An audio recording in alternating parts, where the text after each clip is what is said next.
આપનું સ્વાગત છે। હું છું હાર્દિક મોદી। રાજકોટમાં હવે વાહનમાં નંબર પ્લેટ નહીં હોય તો ઈંધણ નહીં મળે, ફ્યુલ નહીં મળે, પેટ્રોલ ડીઝલ નહીં મળે। રાજકોટ શહેર પોલીસ કમિશનર બ્રજેશ ઝાનું મહત્વનું જાહેરનામું છે।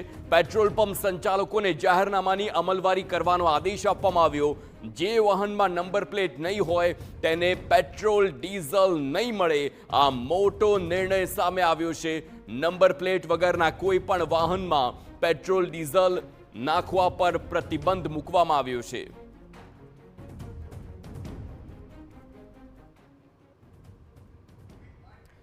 સંવાદદાતા મોહિત ભટ્ટ ફોનલાઈન પર। મોહિત, આ ખૂબ જ મોટું અને અગત્યનું પગલું છે। ક્રાઇમ જે પ્રકારે થતા હોય છે, આ પ્રકારે નંબર પ્લેટ વગરની ગાડીઓના કારણે, અને તેને જ ડામવા માટે કદાચ આ પગલું લેવાયું હોય તેવું કહી શકાય। શું એવી શક્યતા ખરી કે રાજકોટ બાદ આખા ગુજરાતમાં આ પ્રકારે અલગ અલગ શહેરોમાં આવા નિર્ણય લઈ શકાય? વધુ વિગતો।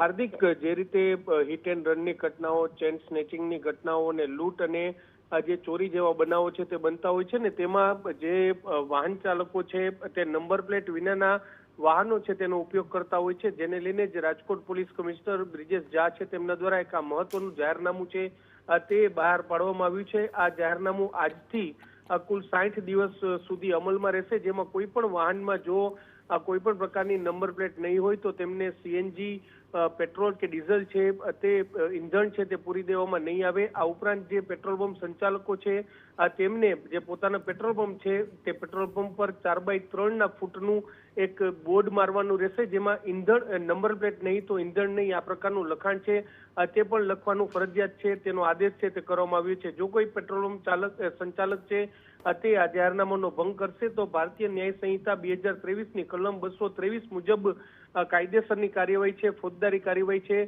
તે કરવામાં આવશે। મહત્વનું છે કે જો પેટ્રોલ પંપ સંચાલક છે તેને ત્યાં કોઈ વાહન ચાલક કે જેના વાહનમાં નંબર પ્લેટ નહીં હોય અને તેઓ જે પેટ્રોલ પંપ સંચાલક સાથે કોઈ પણ પ્રકારનું ઘર્ષણ કરશે તો પોલીસ તુરંત તેની મદદે પહોંચશે। આ પ્રકારનો વિશ્વાસ છે તે પણ પોલીસ છે તેના દ્વારા આપવામાં આવ્યો છે। આજથી જ આ જાહેરનામાનો અમલ છે તે શરૂ થઈ ગયો છે। જો કે તેની અમલવારી કેટલી થશે તે આગામી દિવસોમાં ખબર પડશે, કારણ કે અનેક એવા વાહનો છે તેમાં નંબર પ્લેટ ન હોય અને તેના કારણે તેઓ ઈંધણ પુરવા માટે પહોંચે ત્યારે પેટ્રોલ પંપ સંચાલકો સાથે ઘર્ષણના બનાવ પણ બની શકે છે। ત્યારે આ જાહેરનામું છે તેની અમલવારી કેટલી થાય છે તે જોવાનું સૌથી મહત્વનું રહેશે। જી, આભાર મોહિત સમગ્ર માહિતી બદલ।